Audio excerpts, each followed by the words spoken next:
Kita tahu iman adalah dasar dari segala sesuatu yang kita harapkan. Ya, sungguh-sungguh yang kita harapkan itu semuanya sesuai dengan kehendak Tuhan. Kita akan lihat contoh tokoh di dalam Alkitab mulai melangkah dengan iman. Segala sesuatu yang kita kerjakan, lakukan, kita mulainya dengan percaya. Ya, kalau kita tidak mulai dengan iman, bagaimana kita bisa melangkah lagi lebih lagi dan lebih lagi. Sehingga pagi hari ini kita akan lihat bersama-sama di mana Yosua pasal 3 ayat 1 sampai 17 ya. Kita lihat teladan daripada Yosua, dia melangkah dengan iman. Melangkah dengan iman adalah saya artikan hidup di dalam kemustahilan. Yang tidak mungkin itu bagi kita, tapi bagi Tuhan tidak ada yang mustahil. Ya, jadi kita lihat keadaan yang sekarang itu semua pengenapan daripada firman pada akhir zaman. Hidup semakin sukar, semakin susah, gitu. Tapi firman Tuhan saat ini pagi hari ini mengingatkan kita terus memulai melangkah dengan iman. Apapun yang kita kerjakan, lakukan, kita awali dengan percaya. Ya, percaya saja. Sehingga kalau kita lihat Yosua pasal yang ketiga, ayat 1 sampai 17, ya, saya nanti akan ambil poin-poinnya bagaimana Yosua waktu mau menyeberang sungai Yordan, bukan pakai kapal, dia harus menyeberang dengan jalan seperti itu ya. Tapi lihat Yosua pagi-pagi lalu ia dan semua Israel, semua orang Israel berangkat dari Sitim dan sampailah mereka di Yordan di ayat ini. Maka mereka bermalam di sana sebelum nyebrang.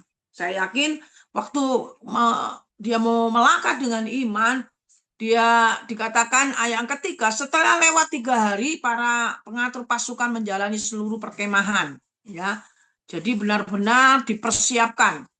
Ya, sehingga ayat yang ketiga, dan memberi perintah kepada bangsa itu katanya, Yosua memberikan perintah, segera sesudah kamu melihat tabut perjanjian Tuhan Allahmu yang diangkat para imam, ya, atau yang suku Lewi, maka kamu harus berangkat dari tempat mengikutinya, mengikuti hadirat Tuhan. Tabut Allah itu berbicara tentang hadirat Tuhan, mengikuti arahan-arahan dari Tuhan, ya. Jadi segala sesuatu yang mulai dengan iman, mengikuti tabut itu arahan, ya, pimpinan daripada Tuhan. Ya, ayat 4, hanya antara kamu dan tabut itu harus ada jarak kira-kira 2000 hasta panjangnya. Janganlah mendekatinya, maksudnya supaya kamu mengetahui jalan yang harus kamu tempuh. Sebab jalan itu belum pernah kamu lalui. Ya, ini dalam arti rohani kita tidak tahu mau jalan ke depan itu kita belum pernah lalui.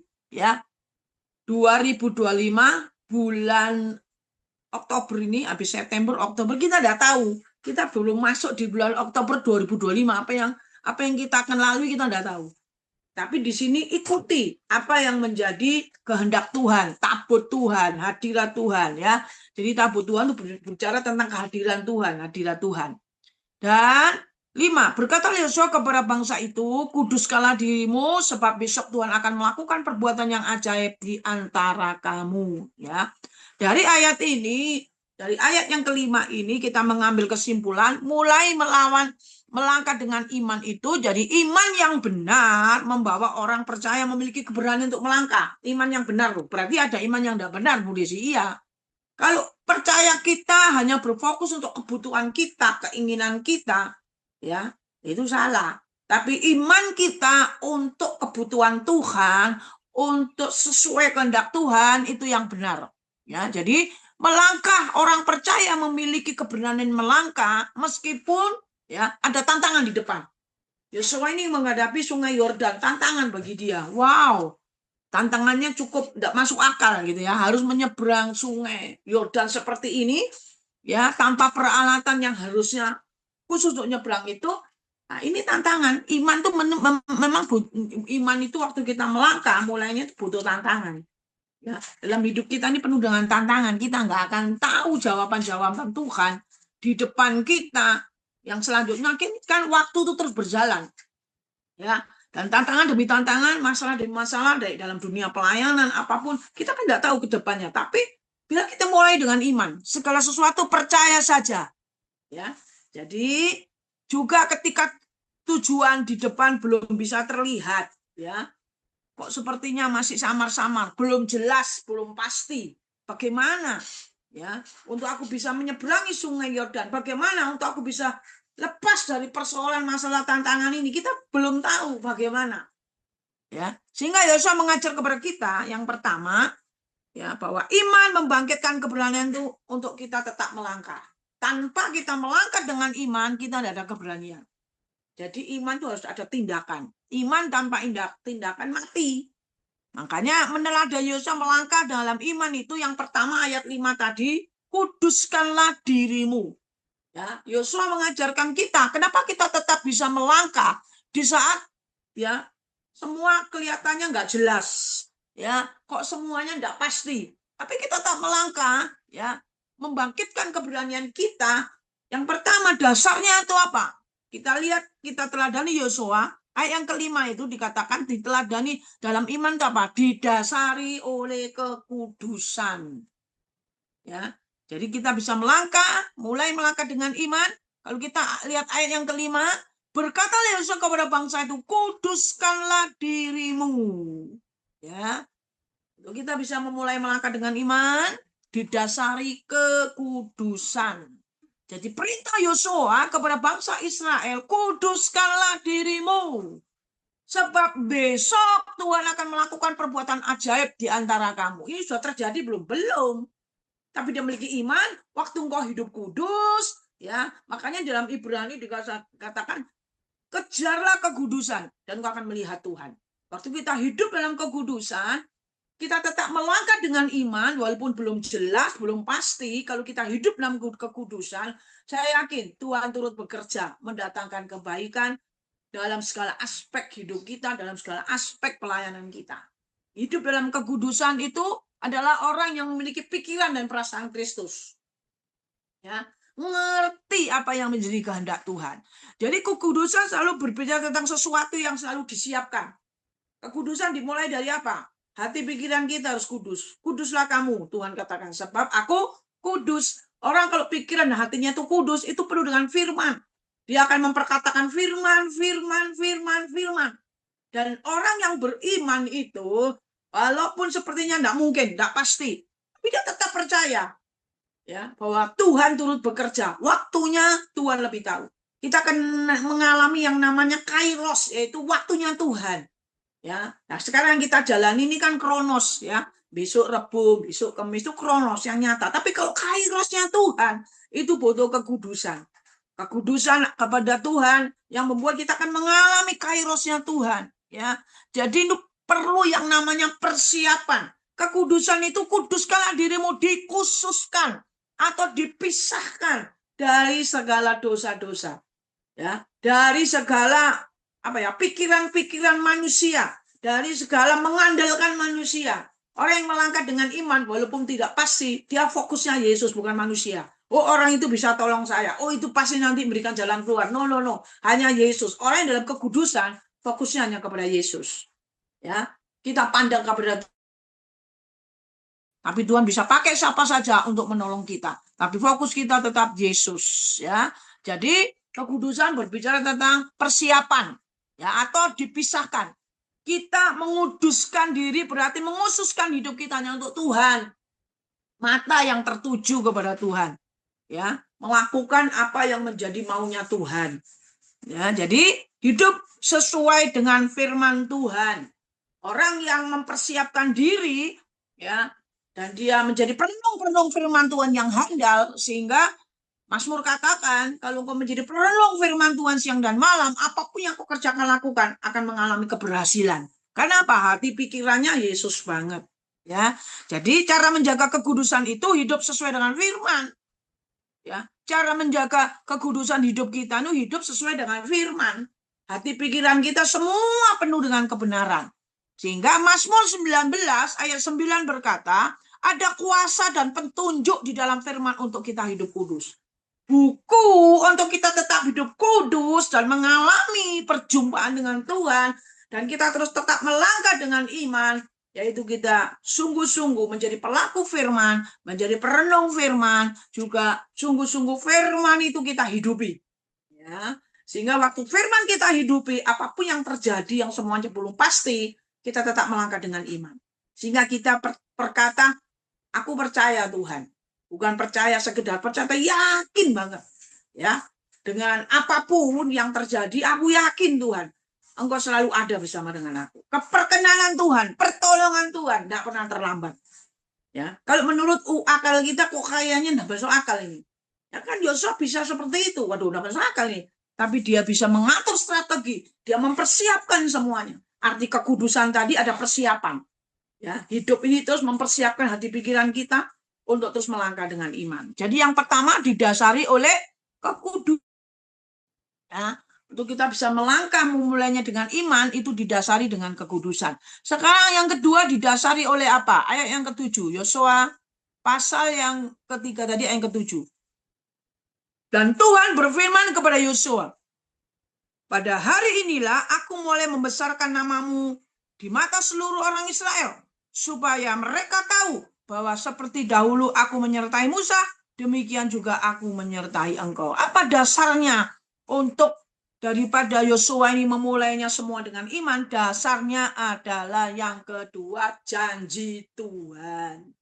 Ya, kita ini semua ada, GM tetap berdiri ya, dari pendirinya sampai sekarang, dari kecil sampai besar, dari beberapa daerah sampai bertambah, ya itu karena kita diperkuat oleh janji Tuhan.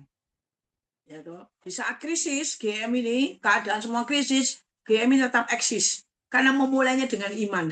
Ya toh, memulainya dengan iman, didasari oleh iman dengan kekudusan daripada Tuhan, terus ada persiapan-persiapan untuk melakukan apa yang menjadi maunya Tuhan. Ya, dan yang kedua didasari oleh janji Tuhan, sehingga kita ini semua ini ada GM ini ya diperkuat, semua bisa melayani, kita semua mengerjakan. Ini kan GM ini juga kan proyeknya Tuhan. Ya, ini kan proyeknya Tuhan. Nah, kita ini sebagai hamba-hambanya, pekerja-pekerjanya. Ya, ya pekerja-pekerja itu untuk melakukan proyeknya Tuhan. Waktu saya didatangi oleh ketua GM Pak Hendri, Pak Roy, Pak Ubaja, Pak Edi, ya ke Tretes. Pada waktu itu mereka, puji Tuhan, mereka bisa datang ke tempat kami. Dan saya mau bergabung di GM itu saya maju mundur ya. Bisa nggak saya ini ya? Ya, saya bisa nggak melakukannya ini? Walaupun saya sudah lama mengikuti acara-acara GM Rakernas di mana-mana, di Makassar, di mana-mana di Jakarta, tapi saya belum anggota. Dan saya juga bukan pengurus GM. Tapi salah satu chapter Surabaya itu Bu Nani itu selalu nggak ada teman. Ya, jadi semua akomodasi apa semua beliau yang kasih biaya saya pada waktu itu. Ayolah Kak, temani saya, temani saya. Nah, itu ya dengan siapa engkau bergaul akan sama. Nah, akhirnya saya bisa masuk di GM. Iya toh, dan mereka mau survei di Tretes. Wah, ya mereka mengadakan di Rakernas di Batu, ya di Jatim Pak 2. Ya tiba-tiba saya terlibat, tapi saya cuma ngomong, saya ini nggak jadi pengurus, enggak apa. Tiba-tiba saya dimasukkan pengurus di chapter Surabaya. Tiba-tiba mereka bersepakat, ayo Tretes buka chapter sendiri. Saya berpikir lagi, bisa nggak ya?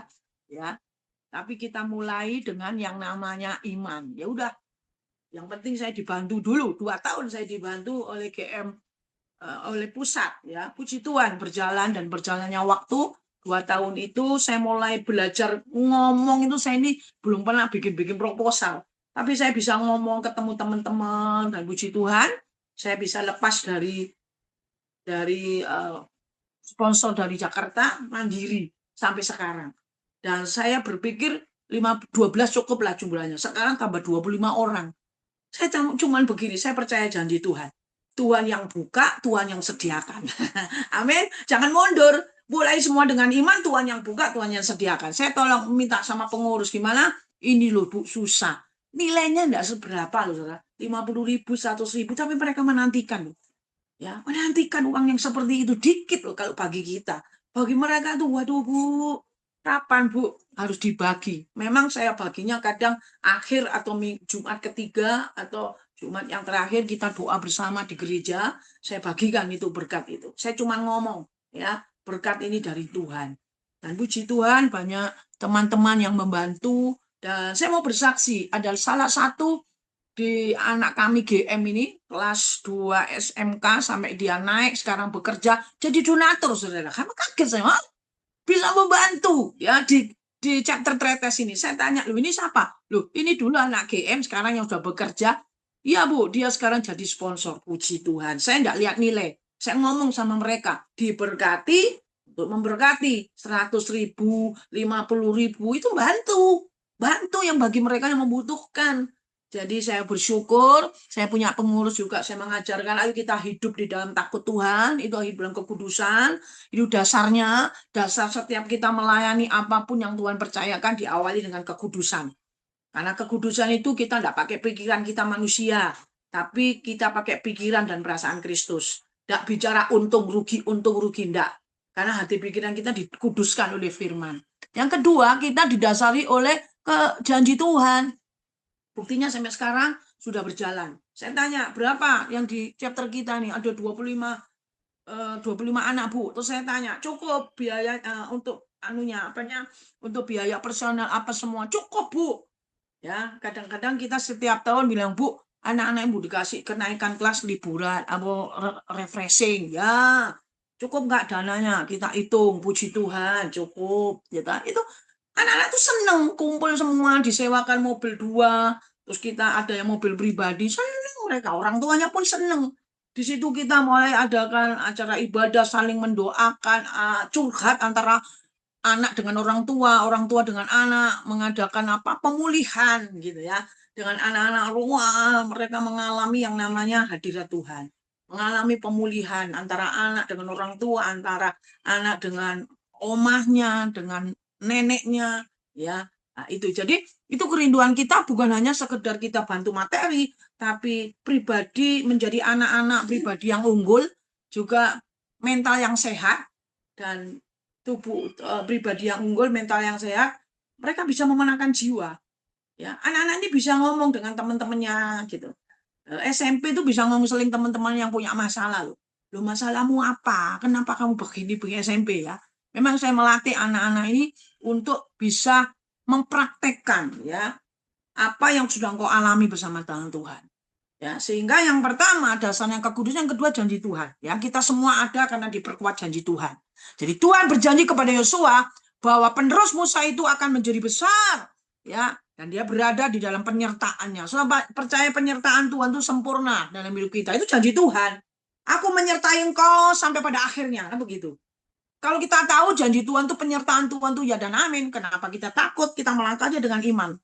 Ya, dan ini yang terjadi khususnya di EGM. Ya, kita akan melangkah, ya, kita akan melangkah dengan iman dan didasari oleh janji Tuhan, membuat kita tetap semangat.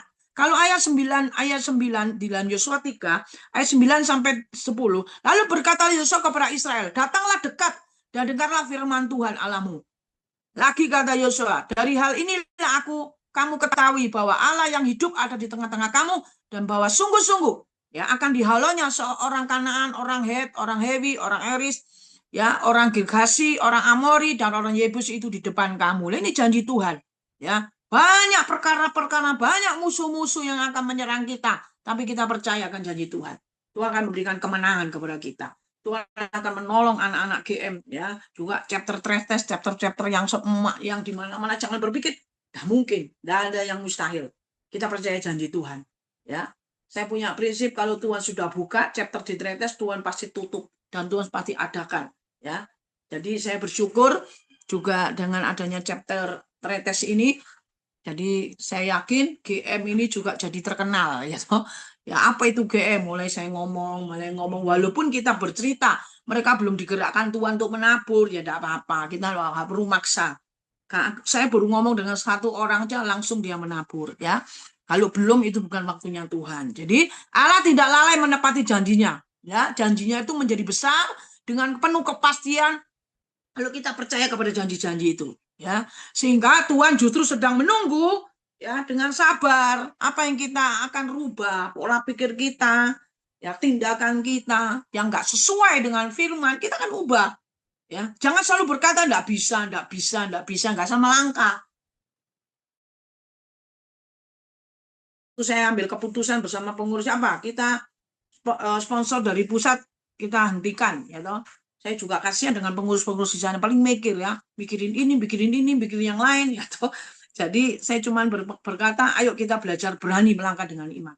Intinya sampai sekarang bisa berjalan, ya. Itu semua untuk kemuliaan nama Tuhan. Ya, waktu kita hidup takut akan Tuhan, hidup dalam kekudusan, pasti tidak akan berkekurangan.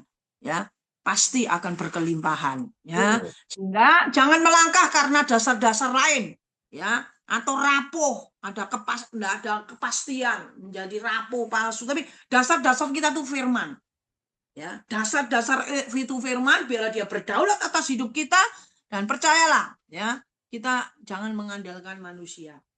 Ya, sehingga kita kalau mengandalkan manusia, berarti kita keluar dari janji Tuhan. Ya, jadi mulailah segala sesuatu melangkah dengan iman didasari oleh kekudusan, yang kedua didasari oleh janji Tuhan. Penyertaan Tuhan itu sempurna. Ya, saya bersyukur nih lihat mengikut doa pagi GM semakin hari semakin banyak. Dan saya semakin banyak absen. Maaf ya Pak Roy, Pak Hendri. Kadang-kadang saya dikasih tugas kalau hari ini kayak kemarin pelayanan di Jember.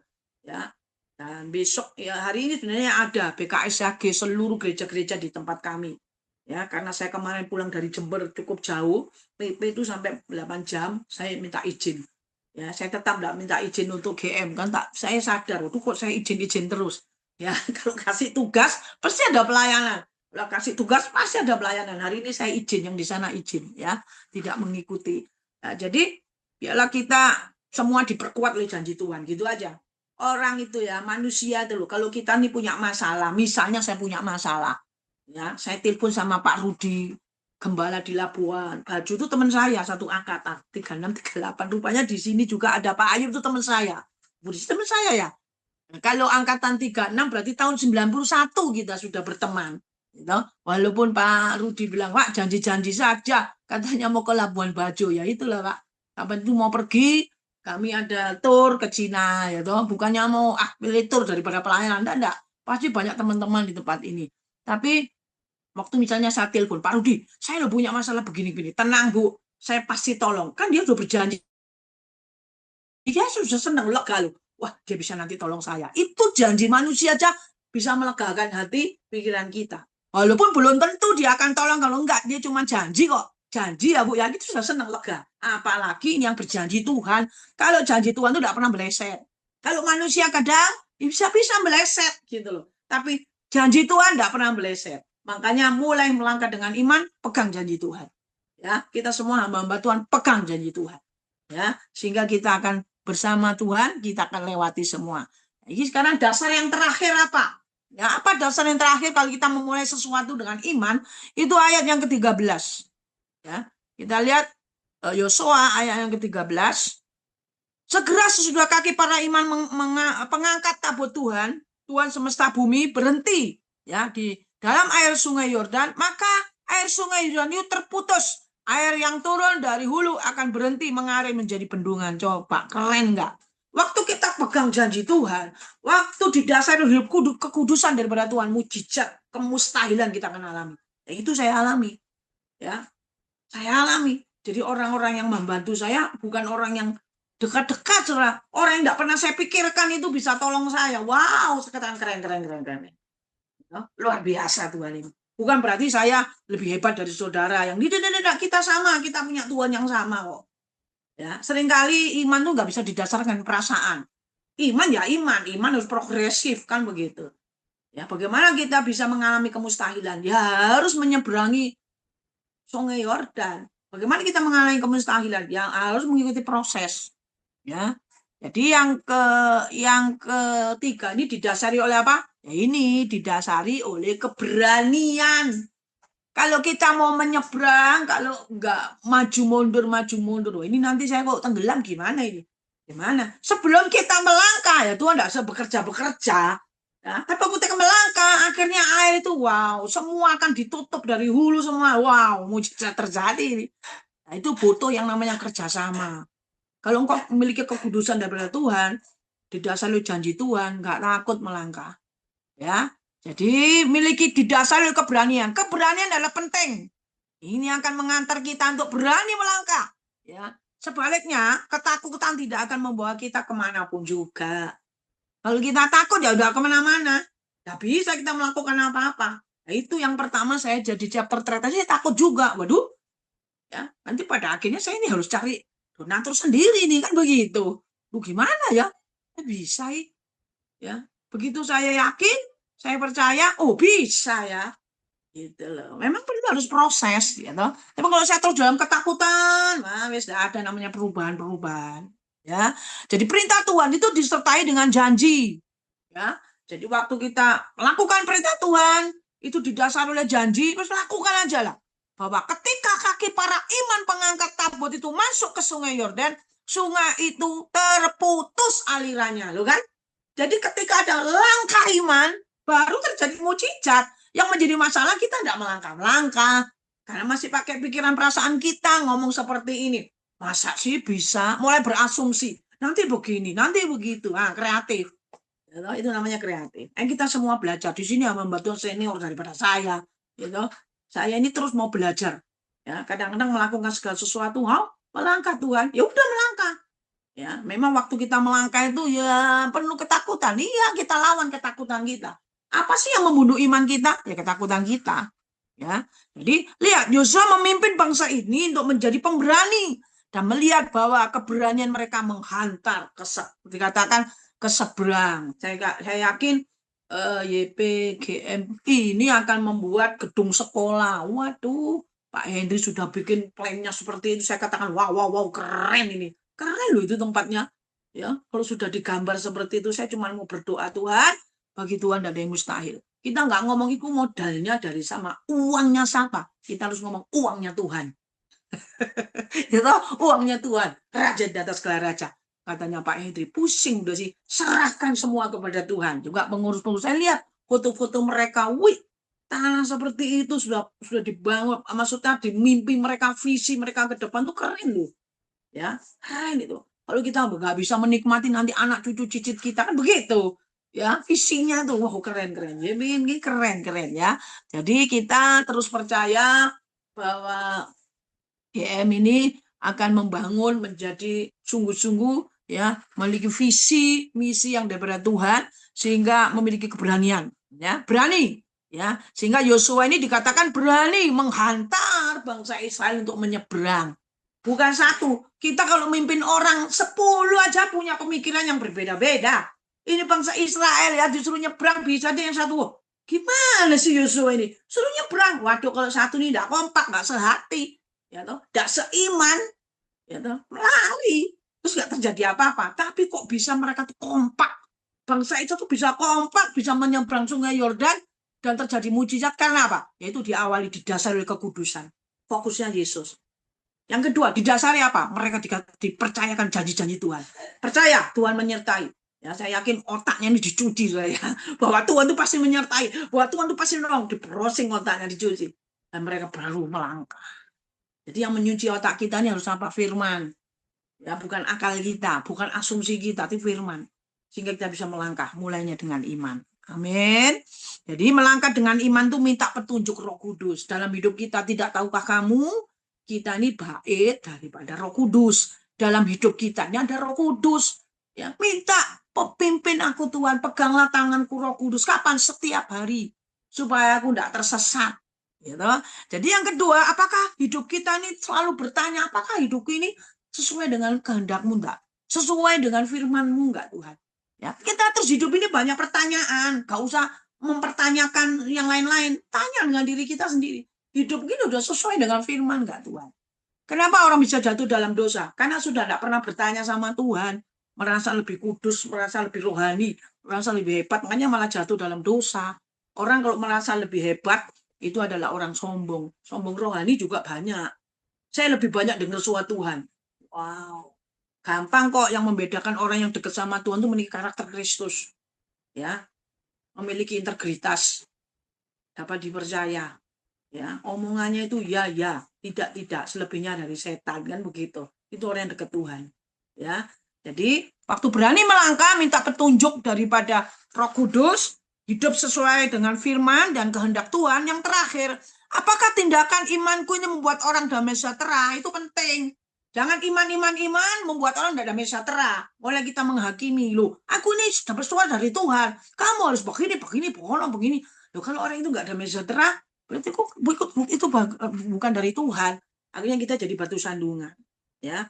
Tapi kita lihat kesepakatan kita dengan Tuhan dengan serius kita sepakat, yaitu didasari oleh kekudusan, didasari oleh janji Tuhan, dan didasari oleh keberanian untuk melangkah dengan iman. Semua ya, semua yang kita bawa kita giring seperti bangsa Israel yang ngetop dengan persungut-sungutannya, ya. Tapi itu bisa mengikuti apa kata Yosua. Keren itu, keren. Ya, saya yakin Yosua didasari Yosua itu takut Tuhan. Makanya dia kata kuduskanlah hidupmu. Kita mengususkan hidup kita sama Tuhan. Sehingga janji-janji Tuhan ke depan itu kita tidak usah ragukan lagi. Kita berani melangkah. Ini dibutuhkan waktu untuk kita naik level pengenalan akan Tuhan. Ya, sampai bukan lamanya sudah melayani Tuhan. Ya, bukan lamanya sudah melayani Tuhan. Bukan lamanya sudah jadi orang Kristen, tapi level pengenalan Tuhan itu tiap hari kita tingkatkan sampai di mana pengenalanmu dengan Tuhan.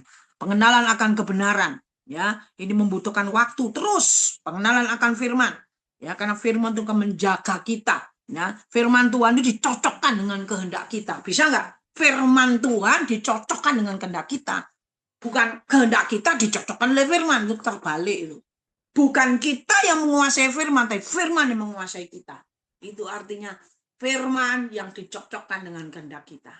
Sehingga kita lihat bahwa ya sehingga Tuhan akan bekerja. Jadi kita butuh sinkron dengan kehendak kita dengan kehendak Tuhan. Jadi saya yakin waktu kita nih sinkron antara kehendak kita dengan kehendak Tuhan, ya. Biarlah kamu mau menderita karena kehendak Tuhan. Menyerahkan apa? Ya kehendak kita. Ya, serahkan jiwa kita sehingga kita menderita karena kehendak Tuhan. Harus. Hukumnya harus. Ya, enggak dipaksa kok. Hubungan dengan Tuhan kan tanpa paksaan. Jadi ayo pagi hari ini bela kita memulainya semua dengan iman. Memulai apapun pokoknya dimulai dengan iman.